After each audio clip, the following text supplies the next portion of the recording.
j'avais coutume de dire qu'avant j'étais absent de mon corps et que voilà, mon- ma vie, mes activités ne prenaient pas en compte le corps. Et maintenant que je consacre le plus clair de mon temps à la pratique de la danse, à la transmission, à la création, je dirais que ce serait limitatif de considérer que c'est uniquement un engagement du corps dans la danse. La danse déborde de la danse. Et a fortiori la danse que je pratique, le buto, qui exige une certaine discipline de vie, enfin sans aller dans quelque chose de très rude pour le corps, mais c'est un engagement du corps qui demande une certaine pratique, une certaine concentration. Et l'état de corps requis pour le buto peut être abordé dans des moments aussi du quotidien où on va avoir l'attention portée d'une façon singulière.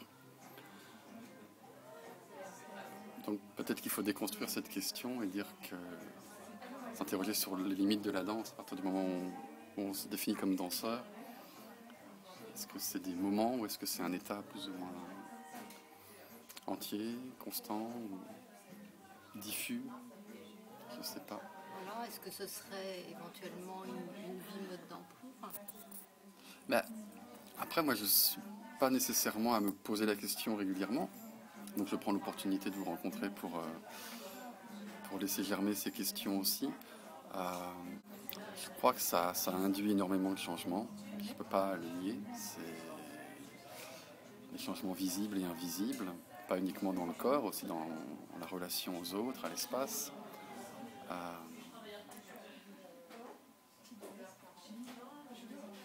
je suis frappé aussi dans l'aspect transmission, quand je donne des cours ou que j'accompagne des artistes dans leur processus créatif,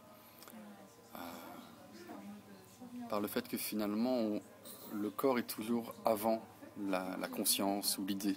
C'est le corps qui va révéler les potentialités. Et donc c'est ça qui est intéressant à travailler. C'est ce moment où c'est pas l'ego, c'est pas le cerveau qui dirige, qui organise, mais le corps qui propose une voie, une source à laquelle se connecter. C'est pas très concret peut-être comme discours, mais Ouais, c'est vrai que ça entrave un petit alors c'est essentiellement un travail basé autour de l'improvisation, qui est un terme, je dirais, généralement mal compris par le public, à telle enseigne que souvent quand je présente une forme ou des artistes avec lesquels je travaille, mais autour du public, c'est que tout est très en place, très construit, voilà. Alors que c'est issu d'une approche basée sur l'improvisation. Donc derrière ça, qu'est-ce qui se joue et quelle est la méthode, les stratégies mises en œuvre pour travailler ça? C'est aborder un état de corps où on va en quelque sorte étouffer l'ego, enfin évacuer l'ego de l'interprète. Et ensuite travailler sur des fondamentaux émotionnels qui vont mettre en jeu un contexte particulier de lieu ou historique. Et ce qui se donne à voir à partir de ce moment-là est quelque chose qui va mouvoir les interprètes. Pas quelque chose qui va être écrit à l'avance, qui va être un travail chorégraphique ordinaire, mais qui va être vraiment issu d'une écoute de chaque instant. C'est-à-dire l'interprète va être en écoute de ce qui peut se donner à voir à chaque instant, mais pas pour choisir ce qu'il va montrer, mais simplement pour suivre et se laisser traverser. Donc la pratique du buto, c'est cet état de corps et d'esprit où on est disponible à la pratique du buto. Et c'est seulement après avoir réalisé une performance qu'on peut en faire la relecture, c'est-à-dire qu'effectivement on a engagé son corps de telle ou telle façon, qui était complètement libre et sans aucune préméditation. Voilà, donc on est toujours surpris après coup par le potentiel que son corps a exploré. par ce qui s'est passé. Oui. Mais donc, est-ce qu'on peut mettre ça en rapport avec l'inconscient? Est-ce que c'est l'inconscient qui vient mettre le corps en mouvement? La question est un peu vaste. Donc, du haut de ma pratique, non, mais la question mériterait d'être vraiment sédimentée, de prendre le temps de réfléchir. Spontanément, ce qui me vient, c'est que, pour rester dans le cadre du buto, on peut plaquer un peu la grille de lecture de l'interprétation du travail des clowns, où il y a le clown qui va plus vers le ça et le clown qui va plus vers le surmoi. Il y a cette dimension burlesque dans le buto, puisque la plupart des codes scéniques sont des codes ancestraux, traditionnels des arts japonais, des arts asiatiques, des arts de la scène, qui ont été progressivement détournés. Voilà, puisque l'enjeu du buto, c'est quand même de questionner le corps japonais après Hiroshima Nagasaki. Et il y avait cette sorte de déni par une partie de l'intelligentsia japonaise qui reprenait les formes traditionnelles et une autre partie qui questionnait ces formes traditionnelles en disant qu'on ne pouvait plus représenter le corps japonais comme si rien n'avait eu lieu. Et donc ça questionne cette polarité du ça et du surmoi. Voilà, si on revient à des interprètes occidentaux qui pratiquent ça, ça va être traduit avec d'autres mots. On va dire que c'est une danse cellulaire ou une danse holistique. Pour certains, ça va verser vers la transe. Donc, il y a cette dimension de se connecter à autre chose que la raison. Voilà, après, je ne suis pas certain de la nécessité de mettre ça en avant. Ça fait partie de l'exploration. Mais afficher ou brandir que voilà, c'est une pratique extatique et c'est la clé de la création, de la créativité, je ne pense pas que ce soit juste de le soutenir. Mais il faut avoir conscience que ça en fait partie. Alors, ça ne va pas être une réponse toute faite parce que vraiment, sur la notion de choix, je ne suis pas à l'aise. Ou alors au risque de paraître vraiment ésotérique, quoi. C'est-à-dire que j'ai pas l'impression d'avoir choisi quoi que ce soit. Simplement, j'ai ressenti au moment donné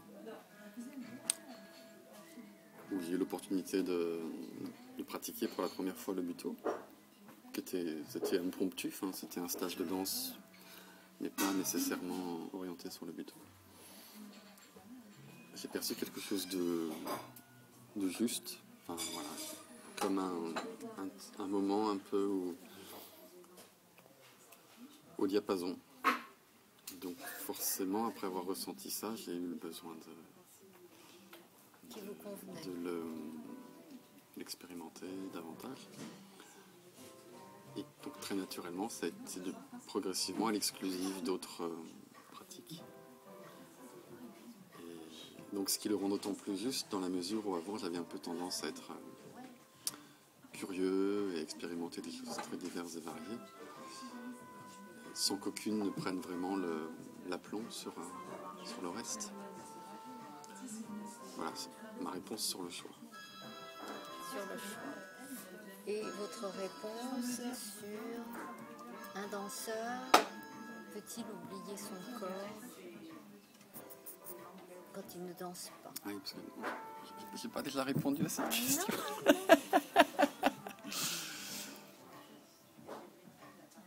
Ah, quand il ne danse pas, peut-il oublier son corps? Alors, de façon très anecdotique, je vais dire que non, parce qu'il m'arrive de me réveiller la nuit en état de danse, donc c'est que le corps danse en permanence. En état de danse. C'est très agréable. On est en train de danser.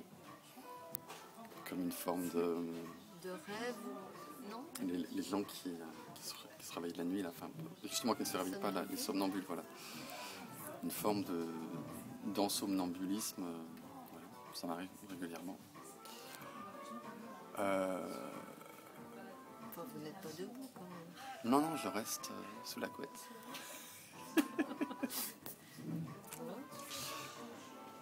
En dehors de ça, c'est alors très terre à terre, je dirais la notion de manque, c'est-à-dire quand il y a moins de pratique ou moins d'opportunités ou qu'il n'y a pas accès au studio pour un certain temps, pour une raison X ou Y,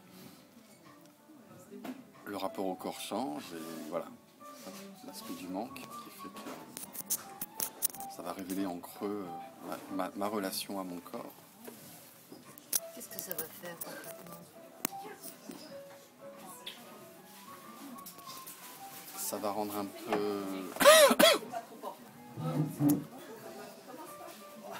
peu inquiet sur parce que le temps qui n'est pas consacré à la danse peut devenir perçu comme du temps perdu. Alors que c'est bien aussi des fois de suspendre le temps consacré à la danse pour l'enrichir par d'autres pratiques. Mais voilà, ça peut devenir un peu inconfortable. S'il y a trop de distance. Ça permet de... Ou si on se laisse aller, tout simplement, ou si on tombe malade, voilà. Oui, ça. Ouais. Mais ça voudrait dire que sans temps de danse, vous sentez moins votre corps et donc vous vous sentez moins exister. Je n'irai pas jusque-là.